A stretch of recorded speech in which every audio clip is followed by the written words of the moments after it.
देश की उच्च शिक्षा व्यवस्था से जुड़ा एक बड़ा और संवेदनशील मुद्दा सुप्रीम कोर्ट तक पहुंच चुका है। यूजीसी के नए promotion of equity in higher education institution regulation 2026 को चुनौती देते हुए सुप्रीम कोर्ट में याचिका दायर की गई है। याचिका में दावा किया गया है कि ये नियम बराबरी नहीं बल्कि भेदभाव को संस्थागत रूप देते हैं। याचिकाकर्ता एडवोकेट विनीत जिंदल का कहना है कि इन नियमों के तहत कास्ट बेस्ड डिस्क्रिमिनेशन की परिभाषा सिर्फ SC, ST और OBC तक सीमित कर दी गई है। यानी अगर कोई जनरल कैटेगरी या अपर कास्ट का छात्र या शिक्षक भेदभाव का शिकार होता है तो उसके पास ग्रीवेंस रिडेंशल का कोई रास्ता नहीं बचता। याचिका में मांग की गई है कि equal opportunity centres, equity helplines, ombudsperson और इंक्वायरी मैकेनिज्म सभी के लिए कास्ट न्यूट्रल और नॉन डिस्क्रिमिनेटरी हो।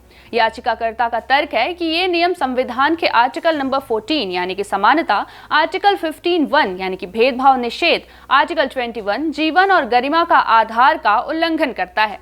याचिका में ये भी कहा गया है कि ये नियम विक्टिमहुड की हायरार्की बताता है और रिवर्स डिस्क्रिमिनेशन को बढ़ावा देता है, जो कि नेशनल एजुकेशन पॉलिसी 2020 की भावना के खिलाफ। सबसे अहम चिंता, अगर नियम ऐसे ही रहे तो कैंपस में डर का माहौल, सेल्फ सेंसरशिप और एकेडमिक फ्रीडम पर असर पड़ सकता है।